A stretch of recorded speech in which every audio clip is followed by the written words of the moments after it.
Woi, selamat pagi para narasumber yang berbahaya.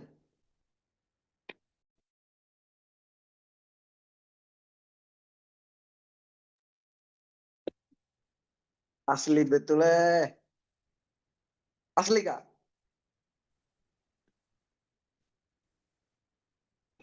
Raul, asli kak. Raul Dulu aja Lemos. dirapa. Ampun.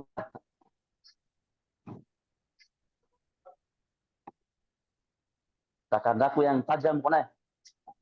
Di situ kone yang tajam, kuat dan tahan lama. Ampun saya.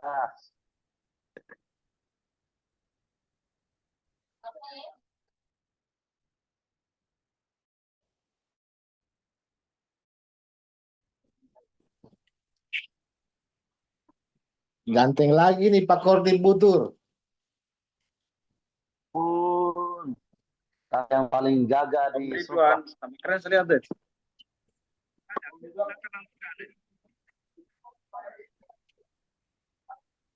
Saya kalau Eh, sudah lihat ganteng. wajahnya P3S-nya Butur, langsung ceria saya, biar saya susah, langsung senang. Ampun. Kanda, kenapa itu kantormu Pak Ridwan? Iya, Saya dengar sudah mau dilelang itu tanahnya. iya. Belum. Kasek Baru yang mau uang, jual katanya ketua.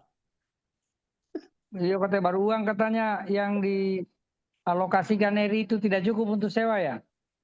Iya, nggak cukup untuk sewa. Jadi kita mau ambil sampai Desember saja, sampai 2 bulan, sampai Desember. Iya memang hanya harus sampai Desember saja karena kalau yang Iya, depan nanti harus berlaku kontraknya lagi yang baru.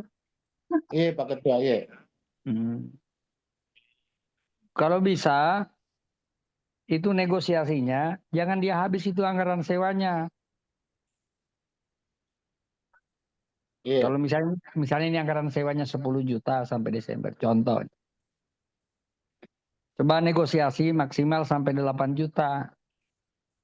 Nanti 2 jutanya bagaimana, nanti lapor Kasek Provinsi, direvisi kemana begitu. Kan itu dia kan karena dia ini rumpun pengadaan memperkenankan negosiasi. Tapi memang iya. hanya harus 1 tahun saja karena anggarannya kan yang untuk tahun ini. Tidak bisa pakai menyeberang tahun. Jadi dihitung kalau 1 tahun itu berapa, 1 tahun berapa, kena berarti per bulannya berapa.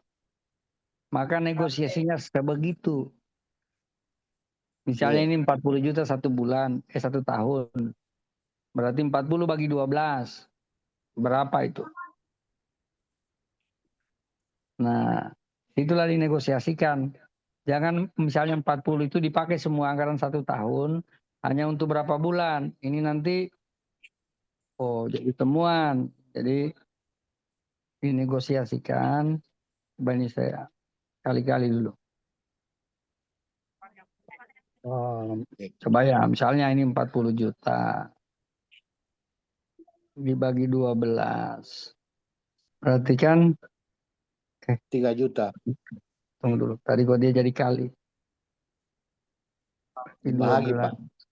Nah, berarti 3 juta 3 juta. 333.000. Nah, coba ini diturunkan nanti harga negosiasinya kalau bisa 2,5 per bulan. Ya. 2,5 kali sekarang bulan 9 berarti 3 bulan. Nah, sisanya itu dicoba lapor Pak Kasek mau dikemanakan supaya jangan jadi pengembalian di akhir tahun karena tidak terserap maka harus kembali ke kas negara. Tapi nanti diskusinya dengan Pak Kasek, nggak usah di sini diskusinya. Udah siap itu Bu Iya, Dharma. Bu Dharma mau sudah terbang ke saya. Kupang. Kalau soal Nanti, nego-nego, halinya itu Kolpin. nah, ya pokoknya Sudah itulah. Pak Ketua, sudah saya susun. Kalau ada lebihnya itu kita masukkan ke keperluan hari kantor. Bisa Oh. kita masukkan ke situ. Nah, sudah pokoknya dia tuh lah baik-baik. Nah, sudah nanti ini Siap. kita kembali dulu ke ngobrol kami. Silakan. Siap Pak Ketua, siap. Iya. Terus itu kantor, biar juga cuma 4 orang. Dia kan juga tertutup pintunya. Kemarin saya lewat tuh jam 9, hampir setengah 10. Tertutup pintunya dan ketahuan tidak ada orang di kantor karena tidak ada kendaraan di depannya. Biasanya kan ramai di situ kendaraan. Nah, begitu maksudnya. Motor atau commute sudah tidak ada. Masa Mobil tidak ya memang kendaraan. tidak ada oto, tapi kan motor juga kendaraan, sepeda juga kendaraan, sepeda Ada listrik motor di juga samping. kendaraan. Oh, bahkan itu apa namanya itu Tinggo, kalau orang tua lagi bilang Tinggo, Engrang itu kendaraan juga Pak. Siapa tahu ada yang pergi pakai Siap. Engrang pergi di kantor. Parkir siap. kuda saja Pak Kapten. Nah, kuda juga. Nah, sudah dulu. Tadi sudah ini. Lanjut obrolan kami. Siapa nih anunya apa ya? Moderatornya coba diambil alih segera. Ketua. Izin Pak Ketua. Izin kenapa lagi ini kalau Sebentar Bukan. kita lanjut dulu ngobrol Kamis karena sudah lewat waktunya. Tidak, Izin. izin buka Pak. Izin. Saya minta izin karena hari ini kita ada cukup terbatas ini. Saya masuk lapangan. Yang penting ada staf atau anggota yang lain yang ikut. Pak Kordiv. Di kosong di santai pun lalu begitu.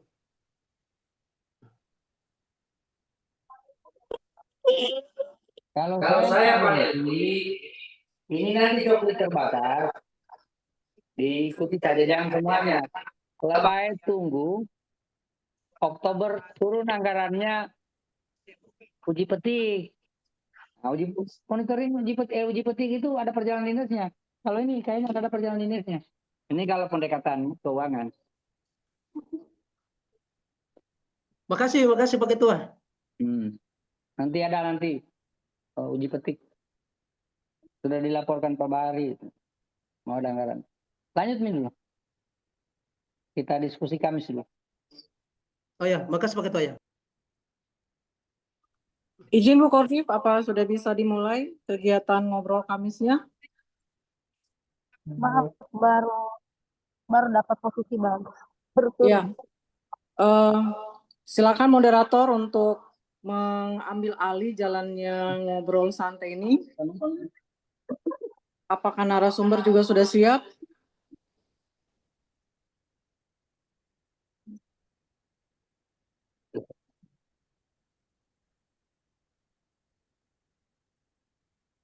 Silakan moderator.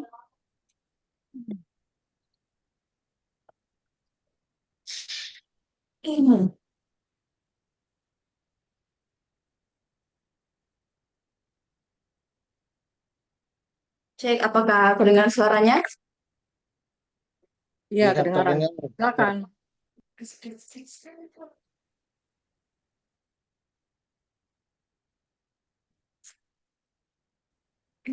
Baik, terima kasih Ibu sebelumnya atas kesempatan yang diberikan kepada saya. Bismillahirrahmanirrahim. Assalamualaikum warahmatullahi wabarakatuh. Waalaikumsalam warahmatullahi wabarakatuh.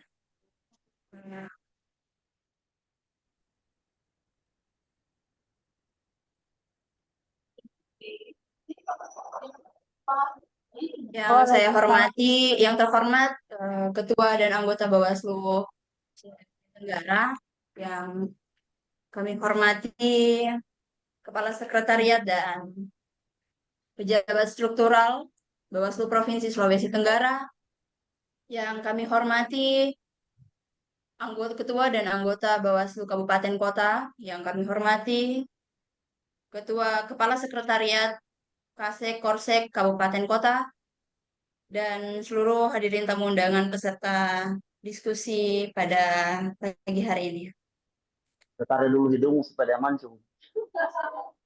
Saya ucapkan banyak terima kasih Bapak Ibu atas kesempatan yang diberikan kepada Bawaslu Kabupaten Kolaka yang akan memimpin jalannya diskusi kita pada pagi hari ini. Sama-sama marilah kita panjatkan puji syukur kehadirat Tuhan Yang Maha Kuasa karena atas berkat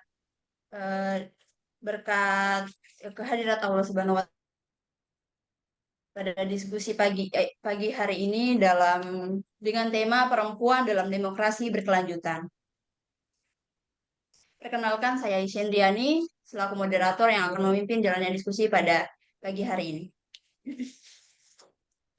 Tema ini sangat relevan mengingat perempuan tidak hanya sebagai pemilih, tetapi juga sebagai pengawas, penyelenggara, hingga pengambil kebijakan dalam menjaga demokrasi yang sehat dan inklusif. Hari ini kita ditemani oleh Ibu Dharma SSI SHMH selaku anggota Bawaslu Provinsi. Terima kasih banyak Ibu. Dan narasumber kita, Ibu Fatmawati SPSI Med, Ketua Bawaslu Kabupaten Kolaka, yang akan memaparkan materi terkait perempuan dalam demokrasi berkelanjutan pada diskusi kita pagi hari ini. Tanpa membuang-buang waktu, saya silakan kepada pemantik kita, Ibu Dharma SSI SHMH, untuk menyampaikan pendapatnya. Terima kasih. Silakan Ibu. Ya, terima kasih Adinda moderator kita yang pada pagi hari ini, Adinda Isa Indriani SH yang dari Staf Bawaslu Kabupaten Kolaka. Bismillahirrahmanirrahim. Assalamualaikum warahmatullahi wabarakatuh. Waalaikumsalam. Saya konfirmasi. Jaringan. Jangan kayak gini. Waktu. Iya, Bu. Banyak ini ya, saya banyak gangguannya. Tapi mohon maaf dan mohon pemakluman. Mudah-mudahan tidak mengurangi esensi daripada kegiatan kita untuk hari ini. Karena memang sedianya kita bersedia bekerja kapan saja dan di mana. Ya, yang terhormat, sama kita hormati, tentu sudah bergabung dari tadi Ketua Bawaslu Provinsi Sulawesi Tenggara yang senantiasa setia menemani kita, mengawal kita, dan tentu cinta dengan perempuan Indonesia dan perempuan Sulawesi Tenggara, khususnya perempuan pengawas pemilu. Ya, karena cintanya beliau kepada kita semua, senantiasa mengawal dan mensupport kegiatan-kegiatan yang berbasis perempuan. Ya, kemudian keberadaan saya juga hari ini berada di sini karena juga dalam rangka menghadiri undangan dari EDI dalam rangka bedah buku Sri Kandi Mengawasi yang dilaksanakan besok di Kupang.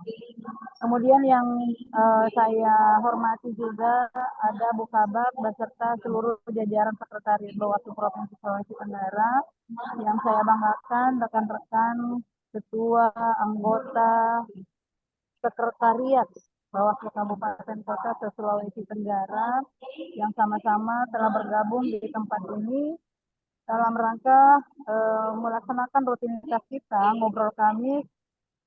Untuk sesi ini atau untuk pekan ini kita mengambil tema perempuan dalam demokrasi berkelanjutan.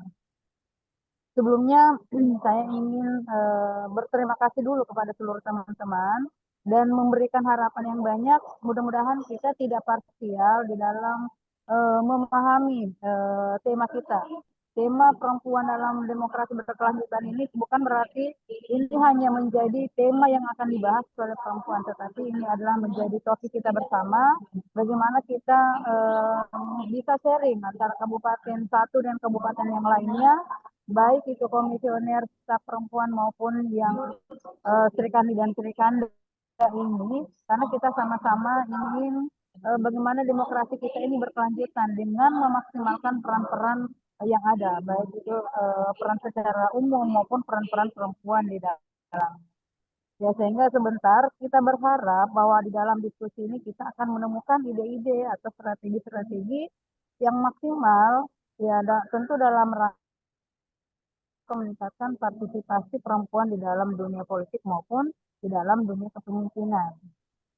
Ya, Bapak Ibu yang sama-sama kita cintai, sama-sama berbahagia, ya saya juga turut merasa bangga kepada teman-teman karena semangat kita terkhusus di Sulawesi Tenggara di dalam masa non tahapan ini, ketika kita memulai dengan rutinitas kita ngobrol Kamis, kemudian saat ini juga kita masih running dengan kegiatan peningkatan kelembagaan. Insya Allah semangat teman-teman semua semakin meningkat. Ya, mudah-mudahan ini kita bisa pertahankan ke depannya, dan ini kita bisa lebih memaksimalkan kinerja kita dan menunjukkan ke publik bahwasanya Bawaslu itu senantiasa ada dan senantiasa punya peran meskipun tanpa ada tahapan. Oke, kita kembali ke topik teman-teman, berbicara masalah demokrasi yang berkelanjutan. Ya, jadi demokrasi yang berkelanjutan itu kan berbicara sistem politik itu tidak hanya berbicara pada adanya tahapan, tetapi bagaimana keberlanjutan politik yang adil itu yang transparan dan tentu melibatkan semua pihak tanpa adanya diskriminasi termasuk perempuan ya. Karena tentu saja perempuan itu punya peran-peran yang penting, baik di dalam pengambilan keputusan untuk pembangunan berkelanjutan, atau misalnya keberagaman dalam perspektif pendapat, menjaga keadilan sosial, maupun di dalam pembangunan yang inklusif. Peran-peran perempuan itu sebetulnya sangat penting dan itu sangat berkolaborasi. Akan tetapi kita tidak bisa menafikan juga bahwa realitanya itu di banyak negara termasuk di Indonesia itu masih ada kesenjangan, ya masih sangat tinggi kesenjangan representasi perempuan di ranah politik maupun di dalam pengambilan kebijakan publik. Dalam hal ini dalam dunia politik maupun kepemimpinan. Maaf, apakah saya kedengaran dengan baik atau agak bising? Agak Ya, ribut. jelas. Kedengaran, Bu. Jelas. Oh iya. Hanya di belakang saya merasa bising, tetapi semoga tidak mengganggu teman-teman. Ya, kemudian selanjutnya di dalam melakukan evaluasi atau di dalam realisasi tentu kita menghadapi banyak tantangan ya. Tantangan itu memang banyak, baik itu tantangannya secara struktural maupun kemudian kultural. Dan itu tentu berbeda-beda di setiap daerah. Kemudian mulai dari tantangan budaya patriarki misalnya, dan itu umum juga digaungkan di dalam forum-forum diskusi perempuan. Nah, kemudian kurangnya dukungan politik itu juga salah satu tantangan bagi perempuan. Aksesnya terbatas. Nah, dalam hal ini kita kadang-kadang melihat bahwa pendidikan politiknya itu terbatas, kemudian sumber daya ekonominya itu terbatas, jaringan sosialnya terbatas, sehingga itu adalah hal-hal yang kemudian menjadi salah satu hambatan kita di dalam, hambatan perempuan ya di dalam memaksimalkan peran-perannya di dalam politik. Kemudian meskipun sekarang sudah ada regulasi ya, sudah ada bahwa itu ada afirmasi keterwakilan 30% perempuan, tetapi kan secara umum dan realita kita melihat itu bahwa tantangannya adalah seringkali afirmasi keterwakilan perempuan 30% itu menjadi keterwakilan formalitas. Mungkin kita biasa melihat bahwa di dalam masa pencalonan legislatif misalnya, itu kadang-kadang hanya sebatas angka. Bagaimana mereka hanya memenuhi saja, asal ngambil, dan lain sebagainya, tanpa memastikan kualitas. Nah, kemudian setelah itu ditambah lagi dengan kondisi kurangnya dukungan politik. Kadang-kadang karena dijadikan pelengkap, itu tidak diberikan dukungan yang maksimal di dalam proses politiknya tersebut. Nah, melalui diskusi ini kita berharap bahwa karena kita ini adalah lembaga politik, bahwa di dalam diskusi ini kita sebetulnya sebentar bisa menghasilkan banyak ide. Kita diskusikan bagaimana sih sebetulnya peran perempuan itu dalam memperkuat demokrasi yang berkelanjutan, peran-peran apa yang bisa kita maksimalkan, bisa kita lakukan. Dan ini saya berharap kita bisa sharing antara satu kabupaten dan kabupaten lain, kita sharing. Kemudian kita juga bisa mendiskusikan sebetulnya hambatan-hambatan struktural maupun hambatan kultural yang kita hadapi dalam maksimalkan peran-peran tersebut. Nah, selanjutnya dari diskusi itu nanti kita berharap kita bisa melahirkan ide-ide atau strategi-strategi apa yang bisa kita lakukan, yang bisa Bawaslu lakukan, yang bisa Bawaslu berikan untuk mendorong bagaimana partisipasi perempuan di dalam demokrasi ini bisa lebih meningkat lagi. Ya, kemudian ini juga salah satu kegiatan kita yang akan kita laksanakan di tanggal 21-22 di Tipton itu, saya sudah menyampaikan juga usulan kepada pimpinan supaya teman-teman pengawas perempuan dilibatkan. Itu juga salah satu cara bagaimana kita memaksimalkan peran-peran melalui diskusi-diskusi kita. Ya itu mungkin Adinda moderator pengantar yang bisa saya sampaikan. Kemudian nanti saya persilakan kita berdiskusi dengan baik. Saya harap juga seluruh teman-teman yang ada di forum ini kita bisa memberikan ide-ide yang cemerlang supaya diskusi kita bisa lebih hidup dan ide-ide yang kita lahirkan sebentar bisa lebih maksimal. Nanti sebentar terakhir, insya Allah semoga tidak terlalu bising, saya akan menanggapi lagi. Terima kasih, saya kembalikan ke moderator. Baik Ibu, terima kasih atas pengantar yang telah diberikan. Selanjutnya kita lanjutkan dengan sesi pemaparan materi oleh narasumber kita pada pagi hari ini, pada Ketua Bawaslu Kabupaten Kolaka, Ibu Fatmawati SP Simet, disilakan. Bismillahirrahmanirrahim. Assalamualaikum warahmatullahi wabarakatuh. Selamat pagi, salam sejahtera untuk kita semua. Om Swastiastu, Namo Salam Kebajikan, Rahayu. Yang terhormat pimpinan Bawaslu Provinsi Sulawesi Tenggara, hadir bersama kita tadi Mas Pak Ketua, Ibu Dharma, Ibu Pin yang sudah mengantarkan sebagai pemantik diskusi kita pada ngobrol kami hari ini. Yang terhormat Bapak Kasek Bawaslu Provinsi Sulawesi Tenggara beserta pejabat struktural dan staf Bawaslu Provinsi Sulawesi Tenggara. Yang terhormat Ketua dan anggota Bawaslu Kabupaten Kota Sulawesi Tenggara yang kami hormati, Bapak Ibu Kasek Kosek Sulawesi Tenggara, dan yang kami hormati Bapak Ibu, teman-teman staf dari Bawaslu Kabupaten Kota Sulawesi Tenggara. Alhamdulillah, puji syukur kehadirat Allah Subhanahu wa Ta'ala karena masih diberikan kesehatan, kesempatan untuk bersuah walaupun hanya melalui Zoom meeting. Tidak lupa pula kita kirimkan selawat dan salam kepada Nabi Muhammad SAW. Semoga kita semua mendapat syafaatnya. Amin ya rabbal alamin.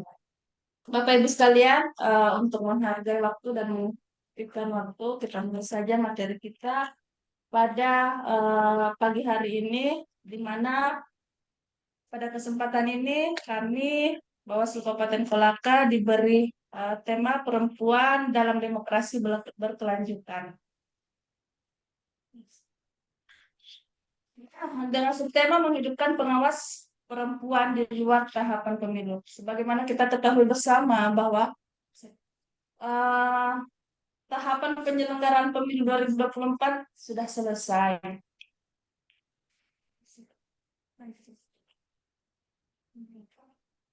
Sudah selesai.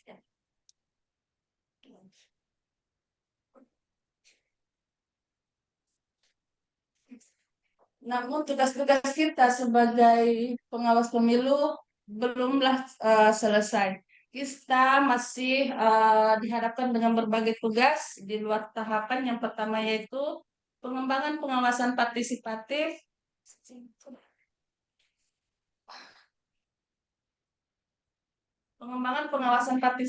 dan pengawasan pemutakhiran data pemilih berkelanjutan.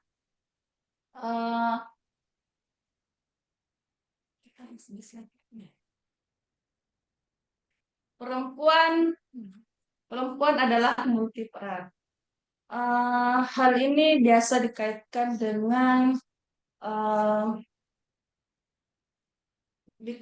dengan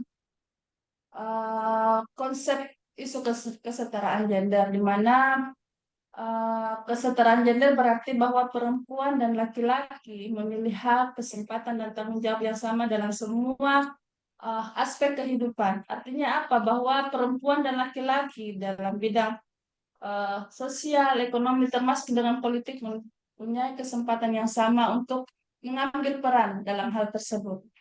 Perempuan, kenapa perempuan harus mengambil peran sebagai pengawas pemilu? Saya ingin menjabarkan bahwa perempuan dengan naluri keibuannya dapat melakukan salah satu bentuk pencegahan, di mana perempuan ini dengan kelemah lembutannya, dengan keibuannya, naluri keibuannya mampu melakukan pendekatan secara persuasif kepada masyarakat untuk melakukan tugas-tugas pencegahan, di mana hal ini, kelemah lembutan ini tidak laki-laki seperti itu.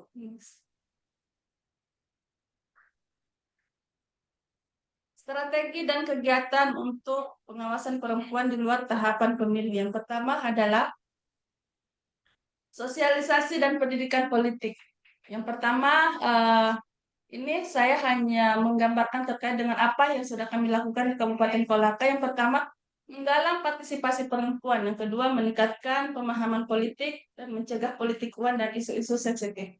Kami di Bawaslu Kabupaten Kolaka telah menggandeng organisasi perempuan dalam hal ini pimpinan daerah Aisyah Kabupaten Kolaka.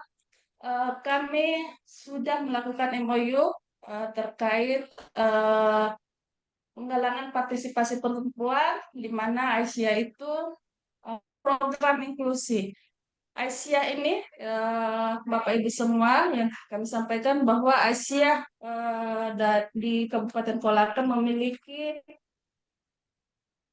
3 kecamatan dan 3 desa binaan, di mana program inklusinya itu untuk meningkatkan pemahaman perempuan. Di sana kami hadir untuk berkolaborasi dengan Aisyah untuk meningkatkan pemahaman tentang politik, termasuk dengan politik uang dan isu-isu sensitif. Termasuk nanti kami akan menggiring bahwa perempuan nanti ini akan diberikan pemahaman terkait dengan kepemiluan. Setelah mereka tahu terkait dengan kepemiluan, terkait apa itu pemilu, apa tujuan pemilu, selanjutnya setelah mereka mempunyai ilmunya, kami akan menggiringnya untuk menjadi pengawas partisipatif. Karena mereka harus paham dulu apa itu pemilu, apa tujuan pemilu, lalu kita melanjut ke pengawasan partisipatifnya, karena tidak mungkin langsung kita mengajarnya untuk menjadi pengawasan partisipatif sementara perempuan ini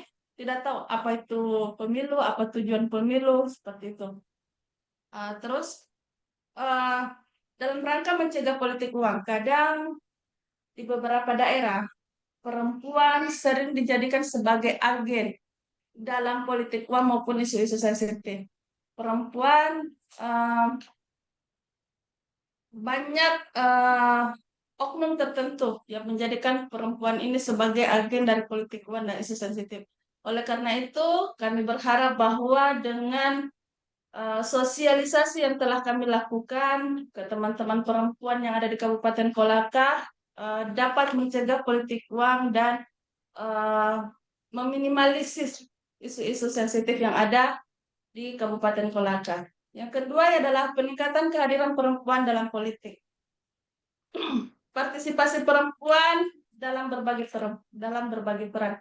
Perempuan bukan hanya sebagai pemilih, tetapi perempuan bisa hadir sebagai penyelenggara pemilu, baik di KPU maupun Bawaslu. Hal ini sudah banyak, sampai hari ini sudah banyak perempuan yang mengisi ruang-ruang tersebut, termasuk mungkin di provinsi ada Ibu Pim, di kabupaten kota kami ada 11 perempuan sebagai komisioner Bawaslu, maupun di rumah sebelah, di teman kita sebelah di KPU juga banyak perempuan yang sudah mengisi peran-peran tersebut. Dan perempuan sebagai peserta pemilu. Ini juga sudah banyak juga perempuan sebagai sebagai anggota partai politik atau yang duduk sebagai anggota dewan sekarang, dan hal itu menunjukkan bahwa perempuan multi peran yang saya sudah sampaikan di depan tadi. Diharapkan bahwa kehadiran perempuan ini dapat mewujudkan demokrasi yang setara. Artinya apa? Bahwa perempuan, walaupun kata orang awam begini, perempuan hanya bisa dapur, sumur dan kasur, tapi seyogyanya tidak seperti itu. Perempuan adalah perempuan multiperan yang bisa menduduki posisi atau jabatan apapun atau pekerjaan apapun di semua aspek kehidupan tadi, baik dari sosial, ekonomi maupun politik, untuk berpartisipasi dalam mewujudkan demokrasi yang lebih baik di Sulawesi Tenggara pada umumnya, atau kami di Kolaka pada khususnya. Ini ada satu foto setelah kegiatan MOU dengan Dewan Pimpinan Cabang Asia Kabupaten Kolaka. Kami secara khusus Bawaslu Kabupaten Kolaka berharap bahwa MOU ini bukan hanya sekedar seremonial semata, tetapi ini adalah langkah awal dalam rangka menuju atau menciptakan atau mengajak para perempuan yang khususnya ada di Kabupaten Kolaka untuk berperan aktif dalam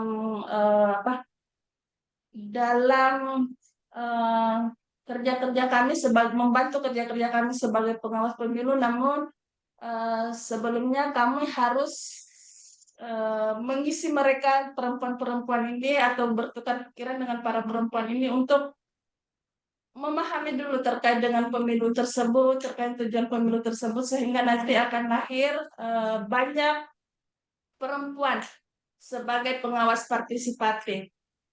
Dan nantinya sekalipun mereka mungkin tidak mengisi ruang-ruang misalnya sebagai penyelenggara, tetapi setidaknya kami berharap bahwa perempuan-perempuan ini nanti akan lebih berani dan mau untuk menjadi pengawas partisipatif, karena partisipatif ini kan sifatnya sukarela, sehingga memang dibutuhkan kemampuan, kemauan, dan waktu yang luang untuk menjadi pengawas partisipatif. Demikian yang bisa saya sampaikan pada kesempatan hari ini. Mohon maaf atas segala keterbatasan. Kalau misalnya ada yang ingin kita diskusikan bersama, silahkan Bapak Ibu sekalian, teman-teman, saya kembalikan ke moderator.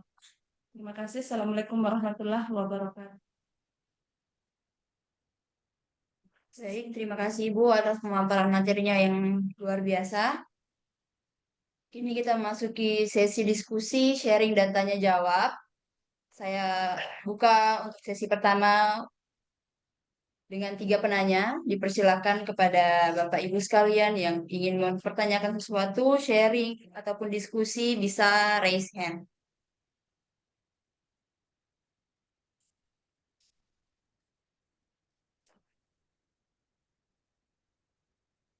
Baik, kepada Bapak Karman Bawaslu Muna Barat, disilakan Pak.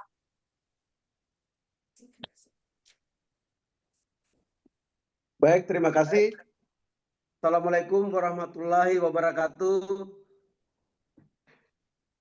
Selamat pagi dan salam sejahtera untuk kita semua.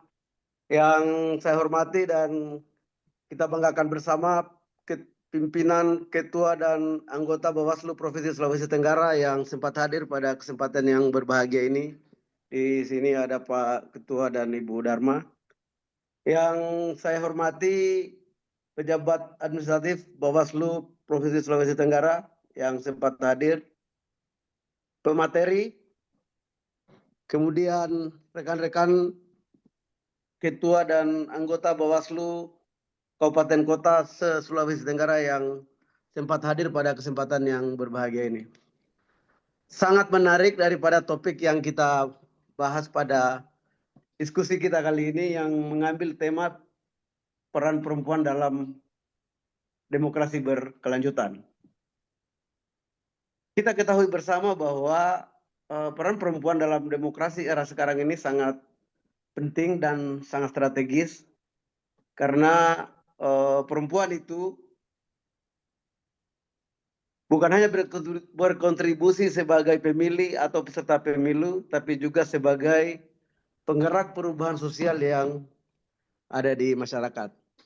Tadi pada diskusi awal, Ibu pimpinan Bawaslu Provinsi Tenggara sudah menjelaskan tentang peran dan apa tantangan-tantangan perempuan dalam demokrasi secara berkelanjutan. Yang singkat saja yang ingin saya tanyakan mungkin kepada Ibu narasumber, ya bagaimana peran perempuan dalam demokrasi ditinjau dari aspek politik, aspek sosial dan budaya di tengah budaya patriarki yang masih tinggi di tengah masyarakat. Ya. Saya kira itu untuk sementara. Terima kasih. Saya kembalikan. Wassalamualaikum warahmatullahi wabarakatuh. Assalamualaikum warahmatullahi wabarakatuh. Terima kasih Bapak atas pertanyaannya. Mohon izin Bapak, saya ulang pertanyaannya. Bagaimana peran perempuan dalam aspek sosial, politik, dan budaya di tengah zaman yang patriarki seperti saat ini? Betul ya Bapak ya?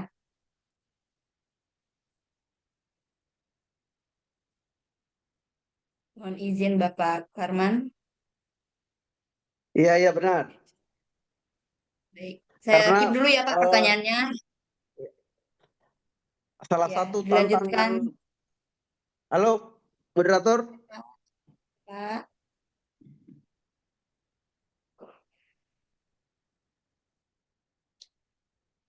Iya Pak Karman.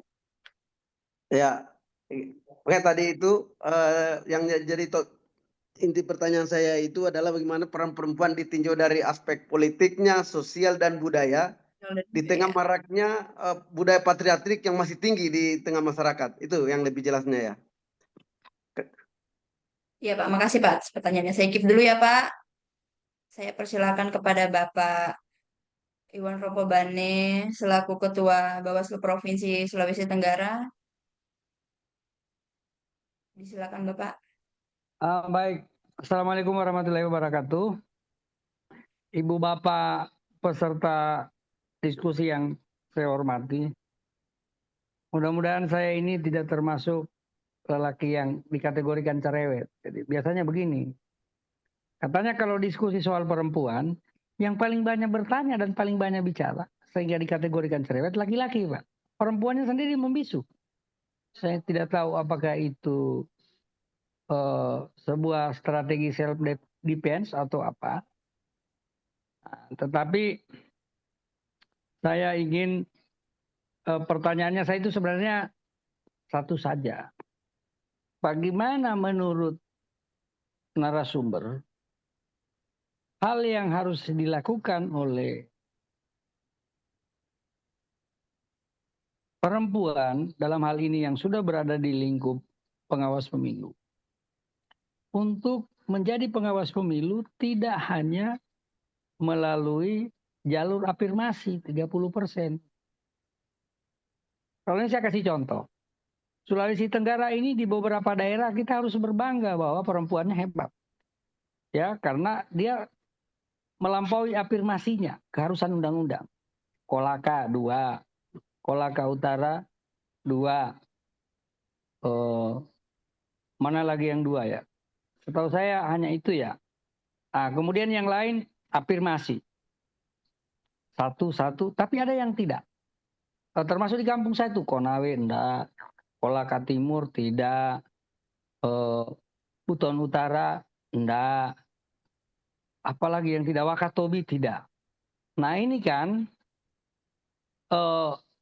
saya tidak membela Bawaslu RI, kenapa tidak menggunakan perintah undang-undang afirmasi? Kasih satu perempuan. Berarti penilaian perempuan di daerah-daerah itu, memang, minta maaf nih, bukan berarti menurut penilaian Bawaslu RI belum ada perempuan yang bisa sekalipun untuk menggunakan jalur afirmasi. Nah ini padahal ini sesuatu yang mendesak dan menurut saya ini urgent, sangat urgent untuk kita diskusikan karena salah satu kelebihan perempuan itu multitasking. Perempuan itu sambil kerja satu bisa kerja yang lain. Laki-laki nggak bisa. Kalau Pak Arpis itu sementara main tenis meja nggak bisa suruh menyetrika. Coba itu kalau bisa. Kalau bisa nanti tak kasih duit. Nah, jadi ini kira-kira contoh bagaimana perempuan itu multitasking. Jadi Maksud saya ini diskusi ini harus diarahkan pada penghargaan bahwa menjadi laki-laki itu adalah sebuah karunia dan menjadi perempuan itu adalah sebuah anugerah yang tidak bisa kita pertukarkan dan harus kita mensyukuri dan menerima keadaan kelamin kita. Tetapi kita bisa bertukar peran secara gender dalam konstruksi sosial. Nah itu maksud saya kalau bisa ini ya diskusi kita ini dikasih kontribusi pemikiran narasumber dan kita semua urun rembuk bagaimana ke depan minimal 17 kabupaten kota itu jalur afirmasinya ada. Jalur afirmasinya ada. Apalagi tadi ini saya dengar Kolaka dan saya lihat tadi malam Aisyah ada, Kewarcap ada, mahasiswa ada laki perempuan. Itu mudah-mudahan bukan karena komposisi 2 pimpinannya perempuan, bahkan 3 dengan Ibu Kasek perempuan. Nah, seyogianya ini bisa ditularkan lah ke tempat lain. Kira-kira bagaimana caranya itu? Ini saya tidak salah tanya ini.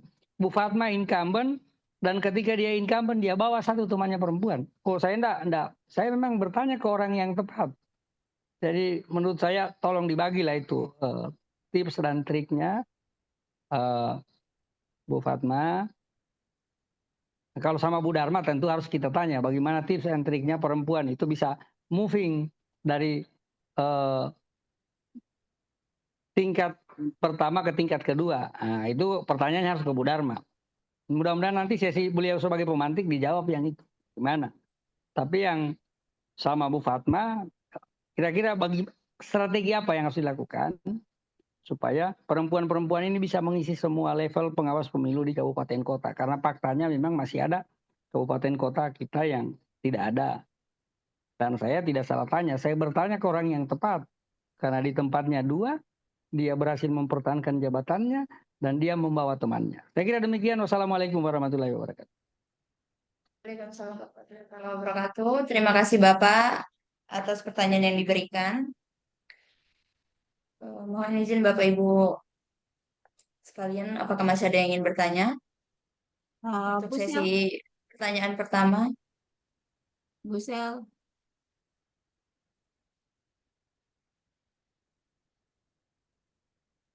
Bu Kalau Sel, sudah tidak ada, moderator. Bu Sel, disilakan Bu. Ya, terima kasih. Yang saya hormati pimpinan Bawaslu Provinsi Sulawesi Tenggara, ada Pak Ketua dan Ibu Kordif, Ibu Dharma. Yang saya hormati Ibu narasumber dan seluruh peserta ngobrol Kamis pada pagi menjelang siang hari ini. Assalamualaikum warahmatullahi wabarakatuh. Ya, jadi kalau kita bicara perempuan dalam demokrasi berkelanjutan, bagaimana kemudian kita yang hari ini, terutama perempuan sebagai pengawas pemilu, bisa meningkatkan pertama kuantitas kita menjadi pengawas pemilu. Artinya komitmen kita sebagai perempuan pengawas pemilu lebih banyak merekrut atau mengajak teman-teman perempuan lainnya untuk menjadi bagian Bawaslu, dalam hal ini pengawas pemilu di semua level. Kemarin kalau kita merefleksi perekrutan pengawas kecamatan, kemudian pengawas kelurahan desa, dan juga itu saya mungkin pengawas kecamatan dan pengawas kelurahan desa itu jumlah perempuannya masih sangat sedikit. Itu termasuk mungkin ya kami di Busel pun juga hanya 2 orang dari 21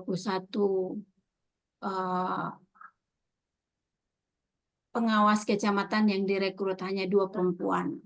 Itu karena memang itu tadi jumlah peminat perempuan yang mendaftar menjadi pengawas pemilu itu masih sangat sedikit.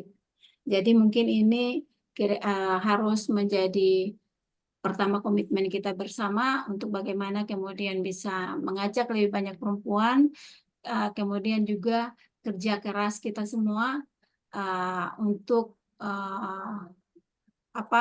menjadikan perempuan sebagai pengawas pemilu, karena ini saya alami sendiri di Buton Selatan, karena misalkan kita saat pleno ketika ada perempuan dan laki-laki di situ, walaupun itu sebenarnya nilainya sama atau kemudian kurang lebih sama atau hanya beda sedikit, lebih tinggi laki-laki hanya sedikit saja, atau anggap saja sama kayak kemarin kami sama begitu nilainya, itu lebih diprioritaskan atau yang diambil malah laki-laki karena kurang suara begitu. Kalau kita mengambil voting 2 laki-laki 1 perempuan, maka nyata yang menang adalah laki-laki. Jadi mungkin ini menjadi PR kita, bagaimana bisa kemudian tantangan-tantangan yang seperti ini bisa diminimalkan.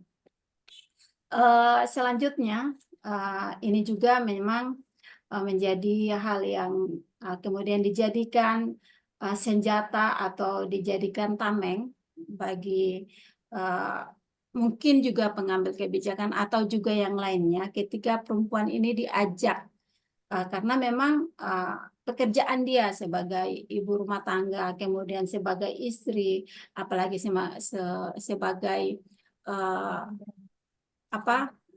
misalkan kita ajak dia menjadi bagian pengawas pemilu, selalu memang pekerjaannya di nomor 2-kan. Lihat saja misalkan dia sebagai pengawas pemilu, kadang-kadang kalau kita undang pertemuan biasanya terlambat hanya karena urusan domestiknya. Begitu, mungkin ini tipsnya bagi narasumber, kira-kira bagaimana membagi peran sebagai ibu rumah tangga, sebagai pengawas pemilu, sebagai untuk bisa membagi tugas di ranah publik maupun di ranah domestik. Ketiga, tantangan kita menurut saya ya, tantangan selain tadi mungkin di bagian pertama tadi saya sudah sampaikan, juga tantangan kita sebagai pengawas pemilu di kantor ya. Saya secara pribadi ini menjadi tantangan saya karena misalkan banyak laki-laki ya, contohnya merokok dalam ruangan. Saya tidak suka merokok, tapi karena banyak dominan itu para laki-laki yang suka merokok, maka tetap saja kita harus mengalah. Padahal kita juga punya hak untuk menghirup udara yang segar, yang sehat, begitu. Nah, kira-kira menurut narasumber dan juga mungkin teman-teman lain ini bagaimana untuk supaya ini bisa imbang atau seperti apa gitu. Terima kasih. Moderator, demikian dari saya. Assalamualaikum warahmatullahi wabarakatuh. Salam, terima kasih Ibu atas pertanyaannya.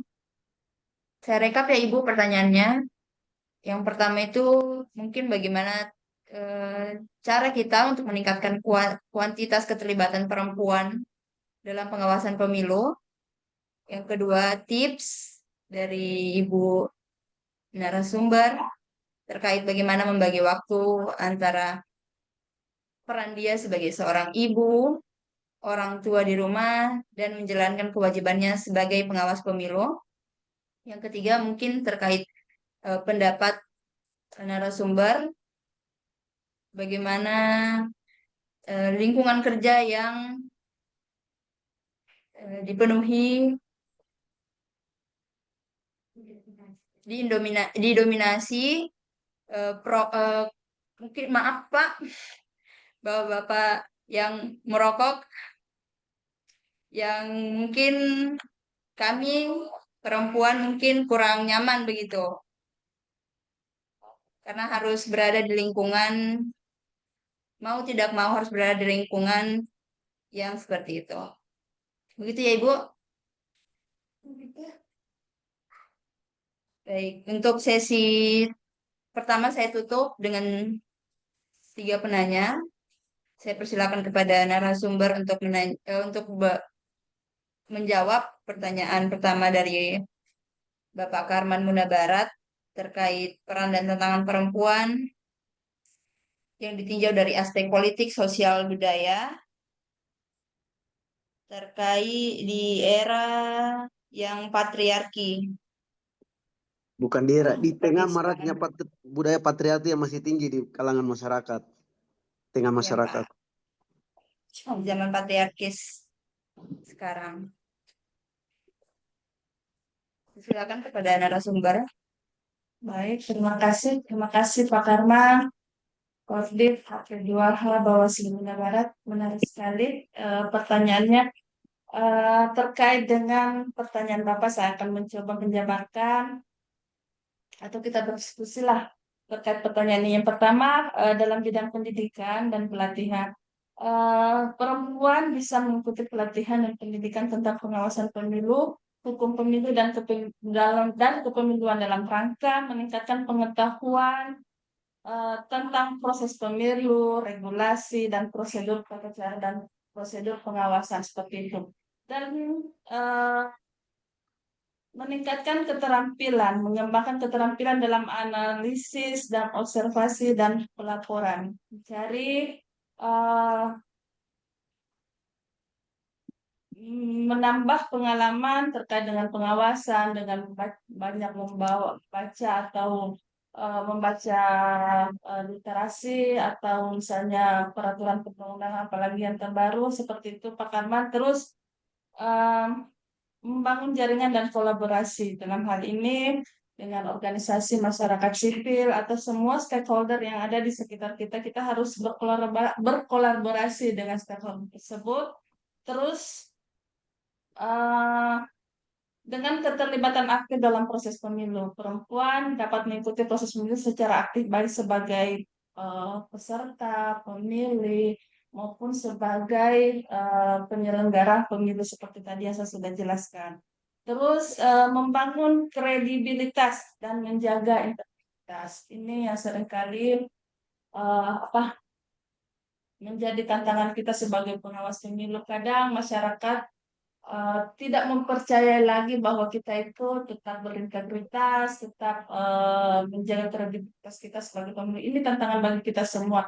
Oleh karena itu, pada kesempatan ini saya berharap bahwa sebagai pengawas pemilu tetap mengedepankan integritas kita sebagai pengawas pemilu. Yang selanjutnya itu penggunaan teknologi. Sejatinya pengawas pemilu harus bisa memanfaatkan kecanggihan teknologi, misalnya dalam hal pelaporan kita sudah menggunakan teknologi termasuk dengan menyampaikan mungkin hasil-hasil pengawasan kita atau semua kerja-kerja kita sebagai pengawas pemilu harus sudah di-upload atau dipublikasikan di media sosial masing-masing, terutama mungkin yang paling utama mungkin di media internal, yaitu media sosial Bawaslu atau media sosial kita masing-masing. Selanjutnya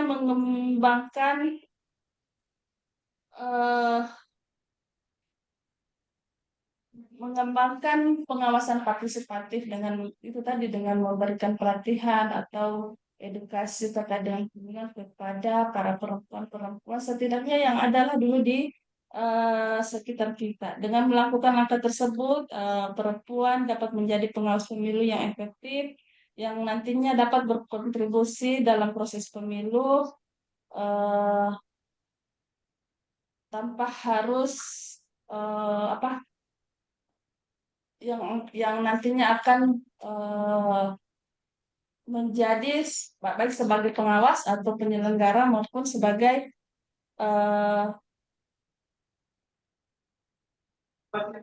pengawas, penyelenggara, pemilih maupun sebagai peserta pemilu seperti itu, Pak Karman.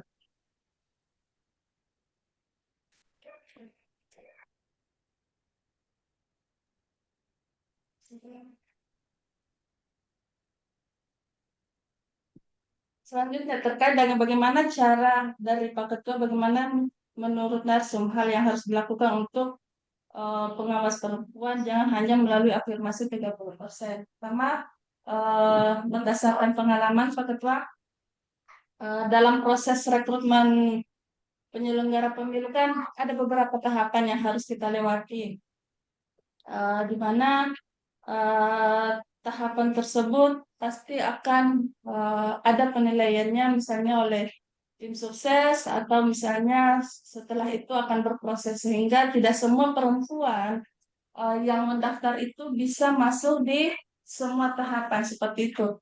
Walaupun pada awalnya dalam proses pendaftarannya mensyaratkan mensyaratkan 30% perempuan, namun di akhir dari proses tersebut tidak lagi mewajibkan keterpenuhan 30%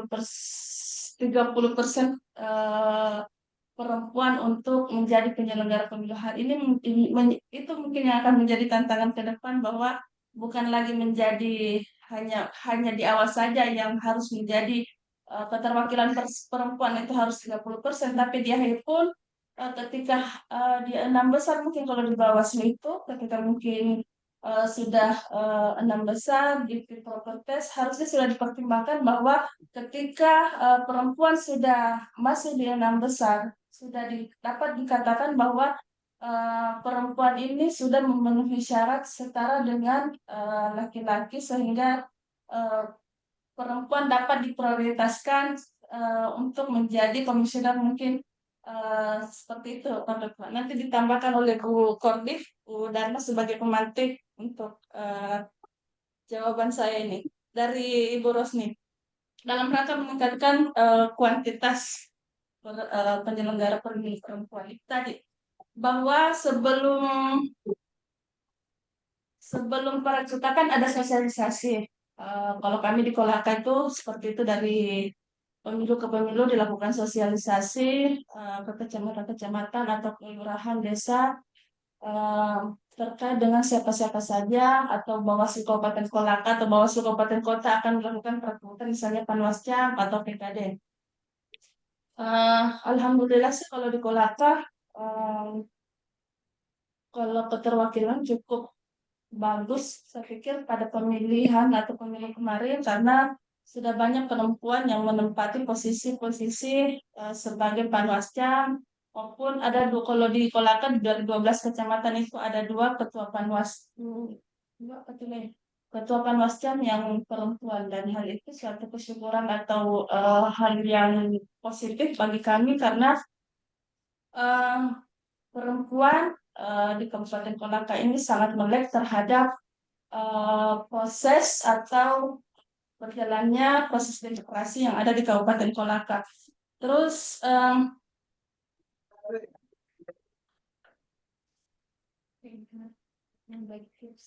bagaimana memilih peran sebagai ibu, sebagai perempuan yang di rumah, terus perempuan sebagai pemilik. Pada prinsipnya bahwa ketika kita perempuan yang sudah berkeluarga,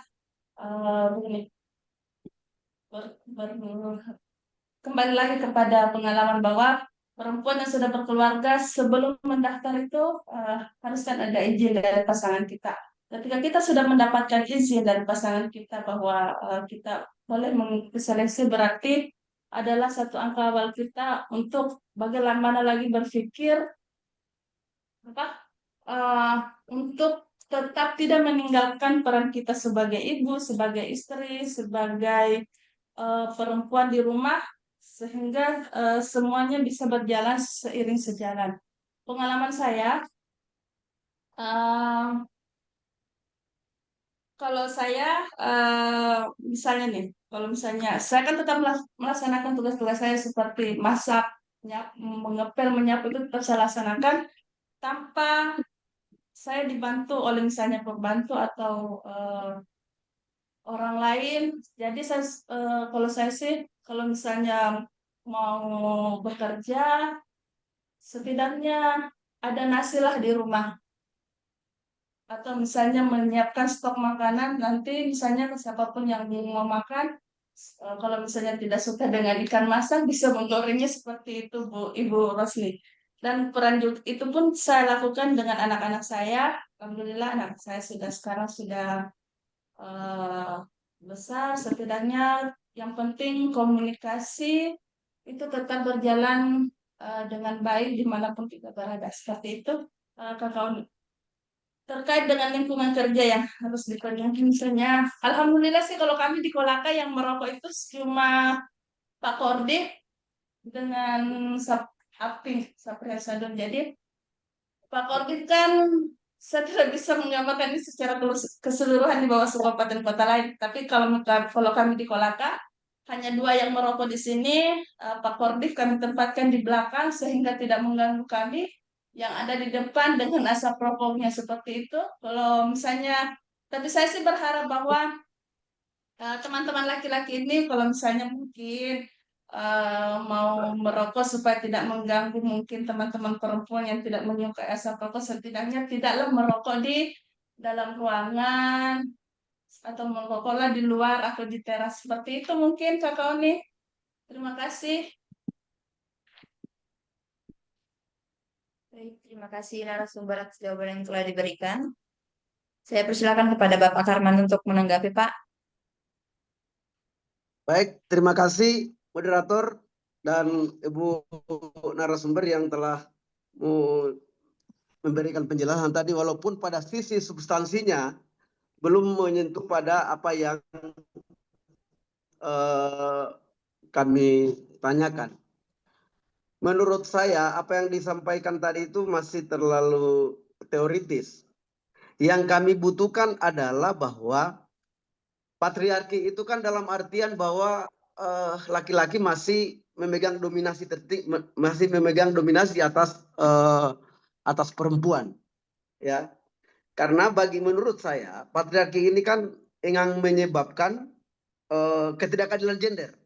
Nah, misalnya dalam contoh kehidupan yang dari tadi sudah disampaikan oleh Ibu Oni, misalnya dalam hal merokok, itu bagi saya itu bisa menyebabkan ketidakadilan gender karena bisa merugikan. Karena di satu sisi itu beranggapan bahwa sama dengan menganggap bahwa perempuan itu masih dominan laki-laki daripada kita, apalagi padahal kita tahu bahwa di satu sisi perempuan itu adalah ras terkuat di dunia. Ya, nah, yang ingin kami butuh penjelasan mungkin Bu narasumber, ya, mungkin kami bisa dipilah misalnya peran perempuan dari sisi politiknya, misalnya ketika budaya patriarki itu ada, kemudian dari sisi sosialnya misalnya bagaimana.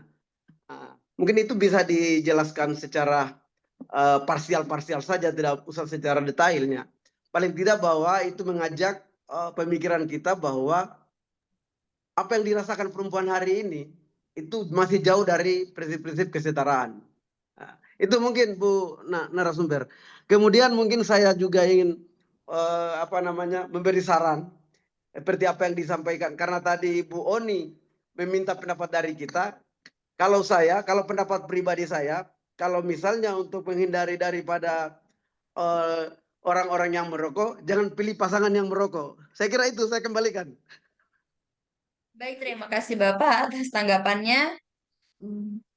Saya kembalikan kepada narasumber. Mungkin mau ditambahkan moderator, sama Ibu Dharma. saya ada saran dulu sedikit, nanti saya menanggapinya sekaligus di belakang ya.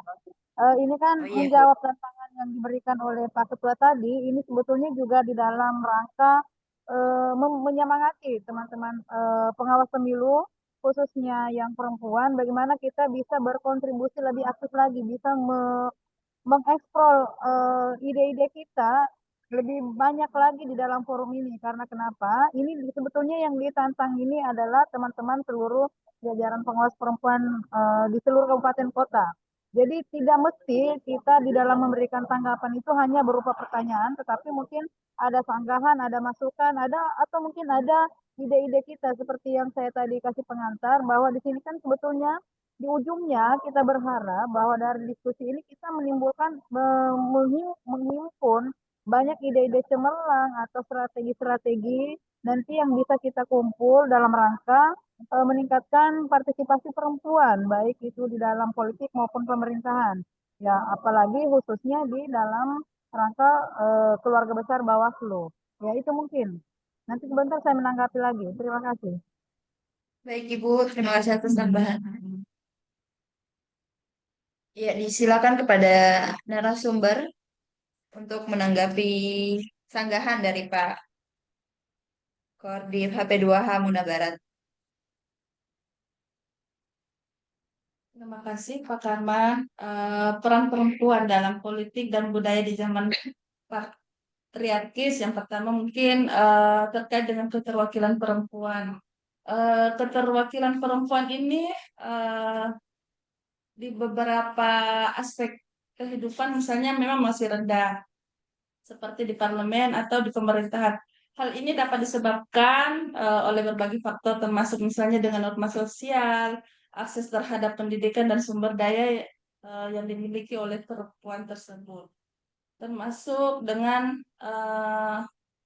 partisipasi. Meskipun partisipasi perempuan dalam politik semakin meningkat, mereka masih menghadapi tantangan seperti stereotip gender, kurangnya dukungan atau tekanan kurangnya dukungan, terus adanya tekanan untuk memenuhi peran ganda antara misalnya antara karirnya atau keluarganya. Ini akan menjadi dilema bagi perempuan-perempuan yang belum bisa mungkin move on, misalnya bagaimana misalnya kalau dia berkarir di luar, bagaimana mungkin dengan keluarganya nanti ketika dia tinggalkan di rumah. Yang kedua terkait dengan budaya. Dalam masyarakat patriarkis, norma dan nilai budaya seringkali menempatkan laki-laki sebagai pimpinan dan pengambil keputusan, sementara perempuan diharapkan untuk hanya itu tadi sebagai mengurus rumah saja, seperti itu Pak Karman. Dalam stereotip gender ini, perempuan seringkali dihadapkan pada stereotip yang membatasi peran mereka dalam masyarakat. Seperti dianggap kurang mampu dalam bidang tertentu atau diharapkan untuk lebih fokus pada peran domestik saja. Terus terkait dengan perubahan dan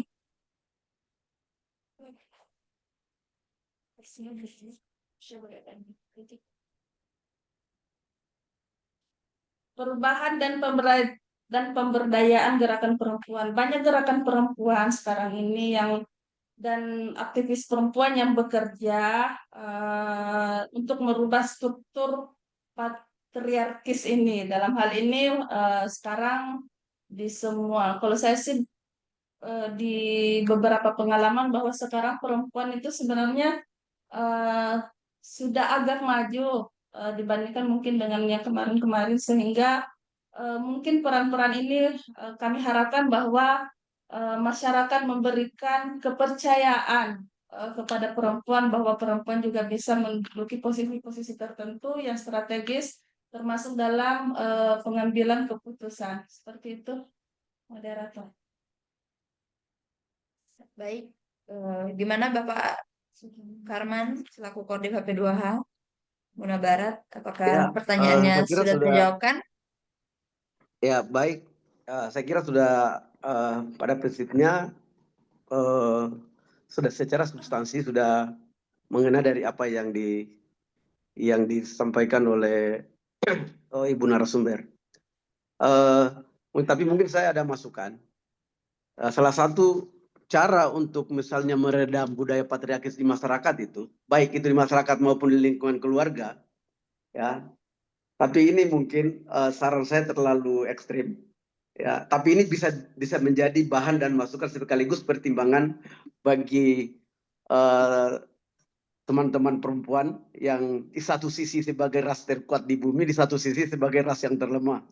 Jadi ketika misalnya ada dominasi laki-laki, misalnya baik di lingkungan keluarga maupun di masyarakat, saya kira ada satu cara yang bisa dilakukan oleh perempuan mungkin untuk bersama-sama melakukan mogok. Saya kira kalau misalnya perempuan akan melakukan mogok, pasti laki-laki pusing itu. Saya kira itu saja. Terima kasih. Saya kembalikan. Assalamualaikum warahmatullahi wabarakatuh. Baik, terima kasih Bapak atas tanggapannya yang telah diberikan dan sarannya yang luar biasa ya Pak. Harus mogok kerja biar laki-lakinya pusing begitu. Baik, mungkin masih ada tanggapan yang ingin diberikan, mungkin sharing. Ya, disilakan kepada Andi Afandi, staf pengawasan Sultra. Oh, izin Ibu, apakah terdengar suaranya? Terdengar, Kak. Oh ya, terima kasih atas kesempatan yang diberikan oleh Ibu Moderator. Yang kami hormati Bapak Ibu pimpinan Bawaslu Provinsi Sulawesi Selatan serta Bapak Ibu pimpinan Bawaslu 17 Kabupaten Kota se-Sulawesi Tenggara. Maaf. Beberapa waktu yang lalu ada tersebar itu draft atau rancangan kodifikasi Undang-Undang Pemilu usulan dari Koalisi Masyarakat Sipil. Ada beberapa ormas yang tergabung di dalamnya. Yang menarik di dalam rancangan draft tersebut itu tentang terkait keanggotaan perempuan. Di situ secara eksplisit disebut keanggotaan perempuan. Bunyinya seperti ini, Bu. Komposisi anggota KPU sekurang-kurangnya 3 orang perempuan. Kemudian komposisi anggota KPU provinsi sekurang-kurangnya 2 orang. Begitu juga untuk KPU kabupaten kota sekurang-kurangnya 2 orang perempuan. Kemudian untuk komposisi anggota Bawaslu, di rancangan ini berubah Bawaslunya. Bukan lagi Bawaslu, tapi Badilu, Badan Adjudikasi Pemilu di rancangan tersebut. Untuk Badilu ini, komposisi anggota Bawaslu sekurang-kurangnya 2 orang perempuan. Begitu juga Badilu provinsi sekurang-kurangnya 2 orang perempuan. Untuk Badilu kabupaten kota sekurang-kurangnya 1 orang perempuan. Pertanyaannya, maaf Ibu izin, bagaimana pandangan Ibu, Bapak Ibu pimpinan terkait usulan rancangan kodifikasi Undang-Undang Pemilu tersebut? Terima kasih, mungkin itu saja. Assalamualaikum warahmatullahi wabarakatuh. Wakatobi. Wakatobi. Jadi persilakan Bapak. Baik. Wakatobi. Ya, terima kasih moderator. Yang saya hormati pimpinan Bawaslu Provinsi Sulawesi Tenggara, ada Pak Ketua, ada Ibu Dharma.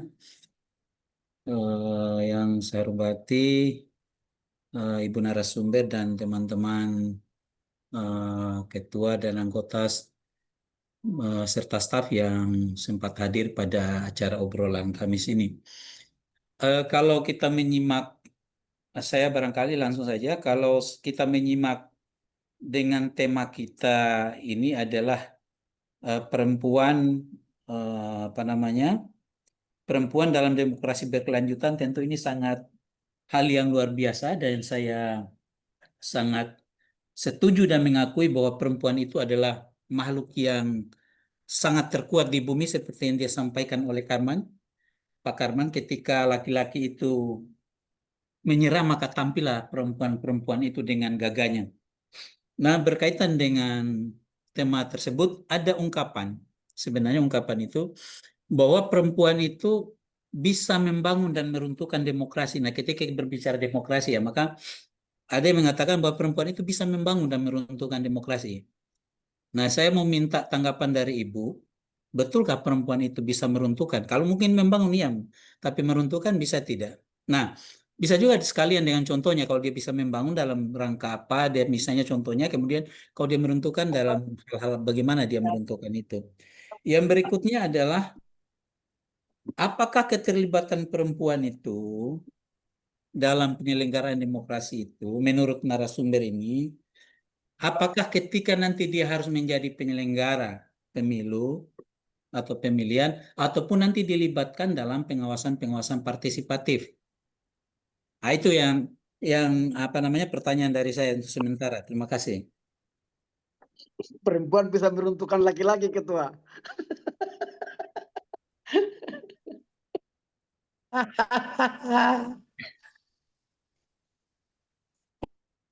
Baik Bapak, terima kasih atas pertanyaannya.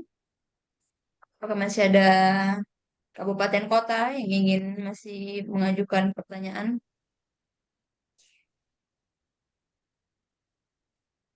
Baik, mungkin untuk dua penanya langsung dijawab saja pada narasumber, saya silakan. Terima kasih, moderator. Pertanyaan keempat dari Andi Afandi, staf Bawaslu Sulawesi Tenggara terkait dengan rancangan undang-undang dengan komposisi perempuan di penyelenggaraan pemilu. Saya kira ini angin segar atau apa ya?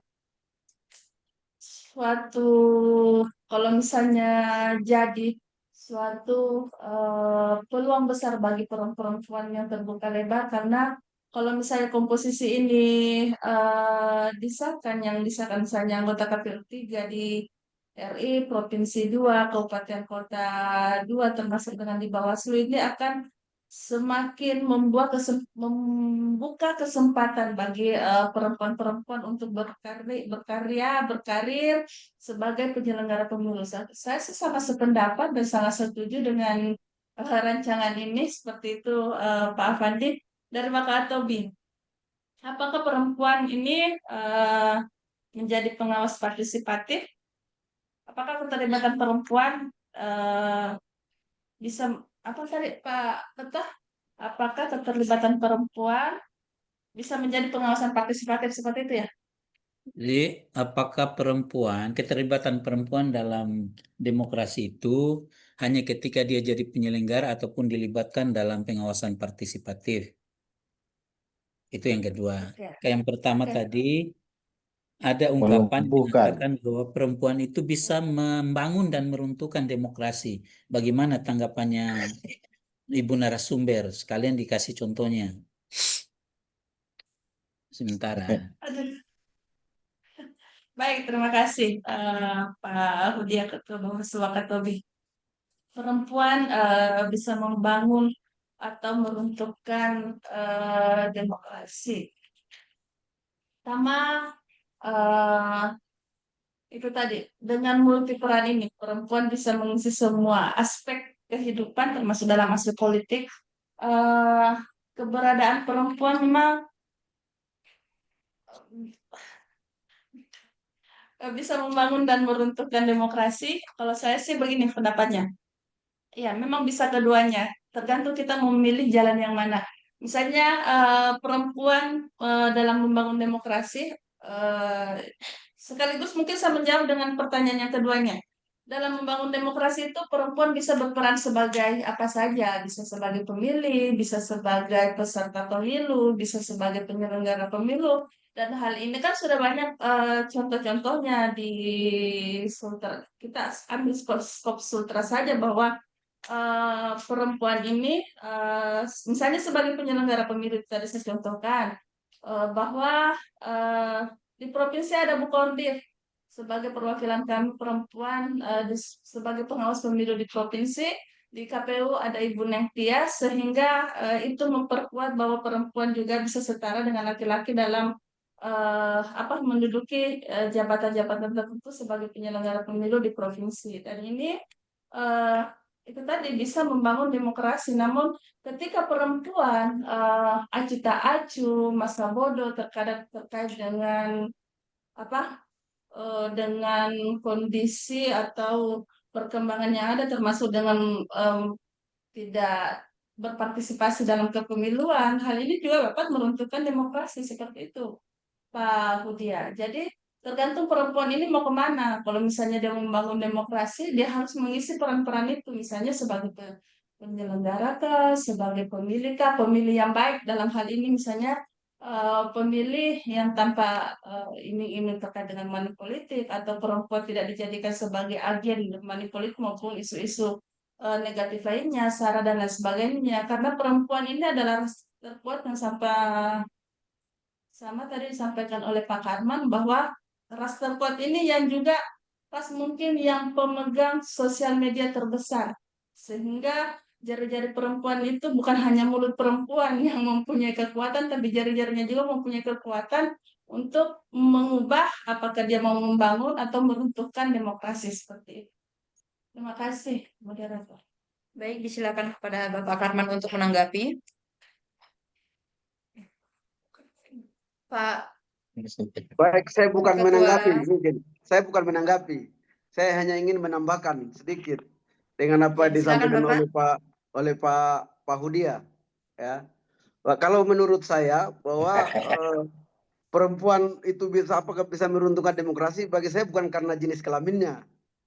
Tapi demokrasi itu bisa diruntuhkan oleh siapapun, baik laki-laki maupun perempuan, jika menyalahgunakan kekuasaan atau melanggar hukum atau mengkhianati prinsip-prinsip demokrasi.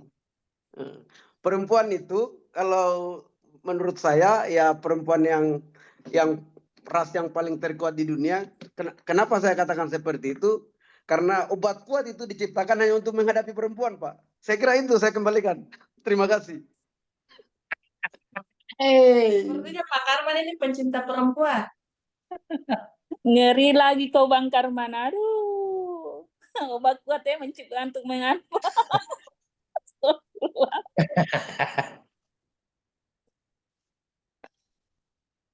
Baik, saya silakan kepada Pak Hudia selaku Ketua Katobi untuk menanggapi. Iya, baik. Dari jawabannya memang tadi sudah dijawab bahwa perempuan itu untuk terlibat dalam penyelenggaraan itu kan tidak mesti, pertama ya, tidak mesti bahwa dia harus menjadi penyelenggara ataupun nanti dia dilibatkan dalam pengawasan partisipatif. Ternyata bisa juga dari jawabannya ya, bisa menyalurkan hak pilih, kemudian menolak money politik, ataupun lebih luas lagi seperti jawabannya Pak Karman bahwa ketika kaitannya dengan pertanyaan pertama bahwa dia juga bisa meruntuhkan itu ketika dia mengkhianati prinsip penyelenggaraan pemilu. Saya kira apalagi sudah dijelaskan sama narasumber perempuan seperti yang saya sampaikan tadi di awal bahwa penyelenggara perempuan itu adalah merupakan makhluk yang terkuat dan itu saya tidak bisa bantah saya. Jadi saya iya saja. Oke, Mi. Oke, Pak, terima kasih atas tanggapannya. Bilang toh Pak Hudia sebagai saluran penyelenggara pemilu. Baik, sebelum ditutup kepada narasumber, apakah masih ada yang ingin disampaikan, Ibu? Baik, saya serahkan kepada Koordinator Sultra, Ibu Dharma. Sekaligus menutup diskusi kita pada hari ini. Ya, terima kasih Adinda moderator. Tadi sebetulnya saya berharap, tapi sama sih yang disampaikan Pak Ketua. Tadi juga saya berharap bahwa teman-teman pengawas perempuan itu bisa lebih banyak berkontribusi sih di dalam diskusi mingguan kita ini. Tetapi ternyata banyak juga para bapak-bapak yang lebih punya kepedulian yang tinggi terhadap isu-isu peran perempuan. Tetapi itu alhamdulillah karena bisa menambah hasanah diskusi kita pada siang hari ini. Dan mudah-mudahan semakin banyak teman-teman kita jajaran pengawas laki-laki itu lebih memberikan ruang kepada teman-teman pengawas perempuan bagaimana supaya kita bersama-sama ini juga dalam rangka kesetaraan gender loh, bersama-sama bagaimana kita lebih memperluas atau lebih meningkatkan peran partisipasi perempuan kita terutama di dalam jajaran pengawas pemilu ke depan. Baik Bapak Ibu, saya menanggapi saja secara umum beberapa tanggapan tadi. Yang pertama dari Pak Karman tadi itu sebetulnya secara umum dia sudah terelaborasi ya secara umum tadi pertanyaannya bagaimana peran-peran perempuan itu dalam politik, sosial, budaya, kemudian di tengah-tengah budaya patriarki. Kemudian ada pertanyaannya Pak Ketua, bagaimana kita punya strategi perempuan itu di dalam meningkatkan kuantitas kita, baik itu yang di kabupaten ataupun meningkatkan kualitasnya atau naik kelas ya. Kemudian ada dari Andi Afandi tadi, bagaimana tanggapan kita terhadap kodifikasi rancangan undang-undang ya, rancangan undang-undang.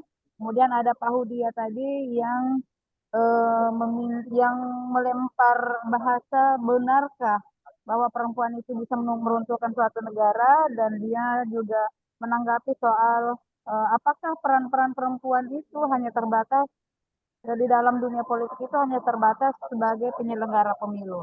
Ya baik, yang pertama dari tadi Pak Karman, jadi dari peran-peran perempuan sebetulnya di dalam aspek politik itu sudah banyak contohnya ya. Jadi banyak contohnya bahwa kita itu mengambil peran yang sangat representatif. Jadi langsung kita contohkan, misalnya peran-peran Ibu Sri Mulyani itu sangat nyata di dalam politik. Kemudian beberapa tokoh perempuan dan beberapa pengawas perempuan yang ada di Sulawesi Tenggara juga penyelenggara itu juga sudah langsung menyentuh kepada aspek politik, itu menunjukkan bahwa kapasitas dan kompetisi perempuan itu tidak bisa diragukan, Pak. Kemudian ada Gubernur Maluku Utara, misalnya Ibu Serli, itu salah satu contoh dari aspek politik bahwa perempuan itu memang memberikan peran yang sangat signifikan. Kemudian dari situ kan dengan posisi jabatan dan peran-peran itu kita bisa lebih memperluas, memberikan pemahaman pendidikan politik kepada perempuan lainnya, kelompok-kelompok perempuan lainnya. Kemudian yang berikutnya dari segi aspek sosial. Jadi dari aspek sosial sebetulnya banyak juga peran-peran perempuan yang terlibat di situ kan, contohnya ada gerakan sosial, ada organisasi sosial, ada guru-guru kita di sekolah, itu juga dari segi aspek budayanya. Itu kan dari ruang-ruang yang basis itu, yang terkecil itu, kita sudah bisa menanamkan yang namanya pendidikan gender sejak dini. Dalam keluarga pun juga bisa kita lakukan. Ya, jadi tadi itu sebetulnya saya melihat bahwa kenapa perempuan itu senantiasa disubordinatkan, dinomor duakan, karena memang kadang-kadang dia dia sendiri yang menempatkan dirinya kepada subordinat itu, dia selalunya mengalah dan lain sebagainya. Padahal ketika kita tegas, perempuan itu kadang-kadang idenya lebih cemerlang, kita lebih masuk akal, hanya karena kadang-kadang kita merasa tidak percaya diri, kita sendiri yang terbawa pada pemahaman stereotip gender atau patriarki itu. Nah, sehingga kita sebagai perempuan itu harus punya keberanian. Itu salah satu contohnya. Kemudian terkait tadi ya, karena patriarki ini kan pemahaman yang selalu menomorduakan perempuan, padahal itu sebetulnya tidak betul. Kalau kita mau menyadari itu dan kita mau melakukan pendidikan atau kita mau melakukan pemahaman gender sejak dini. Karena peran-peran domestik dan peran-peran publik itu tidak patah pengaturannya, tetapi itu bagaimana disepakati. Bagaimana disepakati dan bagaimana kita membagi supaya kesempatan-kesempatan itu setara antara laki-laki dengan perempuan. Kemudian yang berikut, tadi Pak Ketua juga menyampaikan bagaimana sih sebetulnya strategi kita, perempuan itu, supaya kita bisa menambah kapasitas kita, atau bahkan naik level ya. Ya, jadi yang pertama, memang kita harus meningkatkan kompetisi kita sendiri. Jadi kita harus menjadi lebih kompeten. Tapi kalau kita hanya bersifat afirmatif, mentang-mentang sudah ada kebijakan di dalam undang-undang, ada afirmasi perempuan, kita hanya mengandalkan itu tidak cukup dengan itu. Tetapi jangan kita hanya mengandalkan itu bahwa atau nanti ada jatah perempuan, itu tidak betul teman-teman. Tetapi kita harus belajar lebih giat bagaimana kita meningkatkan kapasitas diri atau kompetensi diri kita. Kita ikuti pelatihan-pelatihan teknis, kita ikuti forum-forum dalam rangka meningkatkan skill kita, ikuti program-program peningkatan kapasitas. Kita jangan hanya berpasrah, ya, dan berlindung di dalam afirmasi itu. Kemudian selanjutnya bangun jejaring sosial, bangun advokasi kita. Nah, kemudian optimalkan peran sosial perempuan. Misalnya hari ini kita ada forum yang memberikan ruang yang seluas-luasnya kepada perempuan. Ayolah kita eksplor. Ayolah kita memberikan pendapat, ayolah kita mengajak para teman-teman kita bagaimana supaya kita bisa berkolaborasi dalam rangka membuka ruang perempuan yang selebar-lebarnya. Kemudian yang selanjutnya, ya salah satu program pimpinan kita dari Bu Loli kan sekarang bagaimana kita meskipun di awalnya itu kita dipaksa untuk menulis, Sri Kandi mengawasi, tetapi itu sebetulnya dia dalam rangka memunculkan bahwa perempuan itu bisa. Perempuan itu punya posisi dan perempuan itu kuat. Nah, faktanya sekarang kita hanya diundang perempuan untuk ke Kupang hari ini. Tidak ada yang diundang laki-laki kan? Itu kan memang menunjukkan bahwa perempuan itu memang terkuat dan punya kompetisi yang tinggi. Dan yang selanjutnya itu tingkatkan keberanian dan kepemimpinan kita. Sebetulnya kita itu tidak tampil bukan karena tidak mengerti, tidak paham. Kadang-kadang kita lebih tahu, perempuan lebih tahu karena dia bisa melakukan peran ganda dalam satu waktu, tetapi keberanian itu yang kurang. Jadi marilah kita coba, karena dia selalu didominasi dengan rasa malu, tidak enak dan lain sebagainya. Coba itu kita rombak. Ya, selama kita berada di jalur yang benar dan tidak memalukan, why not? Ayolah kita berani tampil, berani memimpin. Kemudian yang selanjutnya ya kembali tuh, jangan selalu berlindung pada kebijakan afirmasi itu. Nah, kemudian selanjutnya terkait dengan yang pernyataannya tadi Adinda Andi Afandi, tanggapan kita perempuan terhadap kodifikasi reformasi undang-undang itu kan sebetulnya kami juga beberapa kali terlibat di dalam itu, memberikan ide-ide. Sebetulnya memang keinginannya kita itu harus lebih tegas di dalam rancangan undang-undang itu. Misalnya dalam bahasa kuota itu kan kemarin memperhatikan, kita ingin lebih tegas itu mewujudkan, mewajibkan, sehingga harus betul-betul terpenuhi itu. Itu hanya bahasa-bahasa penegasan yang tentunya jika rancangan undang-undang ini, reformasi undang-undang ini terrealisasi, itu akan menguntungkan kaum perempuan, karena memang idenya kebanyakan dari perempuan. Kemudian yang berikutnya, tanggapan atau opini bahwa perempuan itu dapat meruntuhkan sebuah negara, itu sebetulnya salah besar. Saya sepakat dan terima kasih kepada Pak Karman karena dia memberikan pandangan yang memang cukup netral. Ya, cukup netral dan realistis ya. Karena kan keruntuhan negara itu bukan karena perempuan, tetapi karena kondisi politiknya, ekonominya, sosialnya konflik, karena korupsinya, karena perang, karena adanya krisis kepemimpinan, karena adanya pengkhianatan kita terhadap integritas, dan itu siapapun bisa melakukan itu. Itu hanya bias dari propaganda patriarki itu. Ya, itu mengkambing hitamkan saja patriarki itu bagian dari bias patriarki itu, dan itu harus kita lawan, kita tunjukkan. Karena kenapa?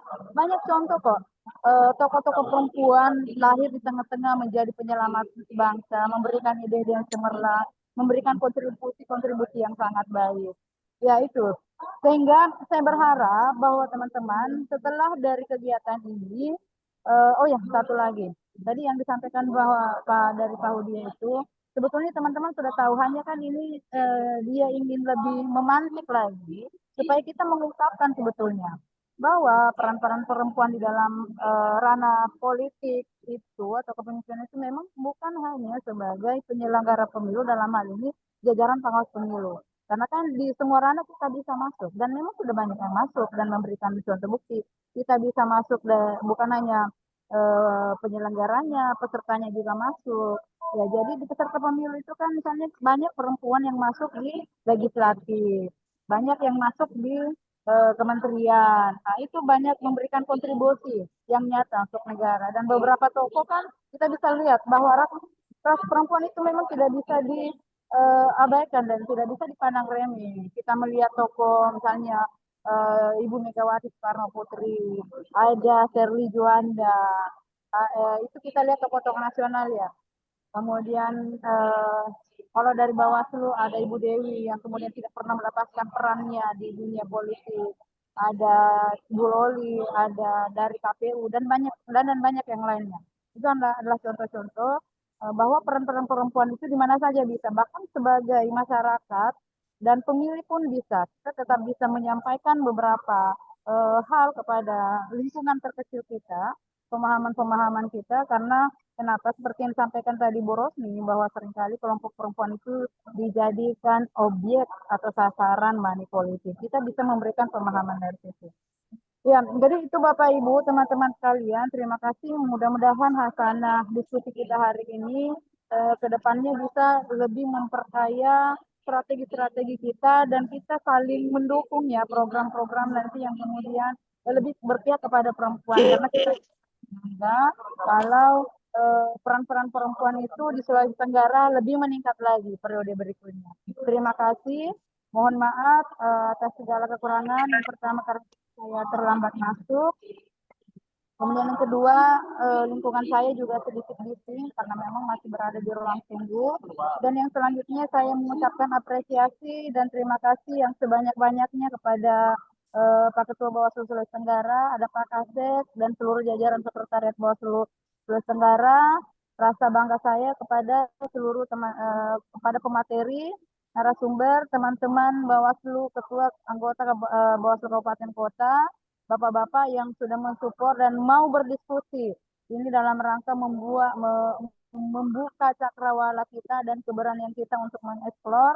Teman-teman, saya sangat berterima kasih dan mengapresiasi itu semua.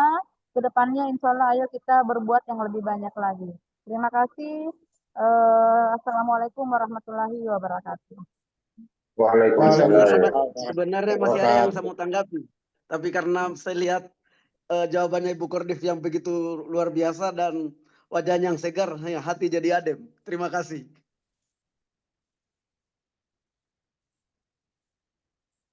Baik, dengan berakhirnya dengan ditutupnya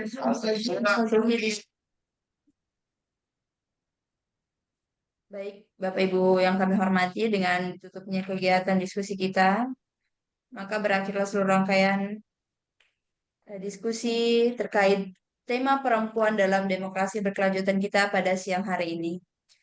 Saya mengucapkan banyak terima kasih dan memohon maaf apabila ada kata yang kurang berkenan di hati Bapak Ibu sekalian. Saya akhiri dengan ucapan wabillahi taufiq wal hidayah. Wassalamualaikum warahmatullahi wabarakatuh. Waalaikumsalam. Assalamualaikum warahmatullahi wabarakatuh.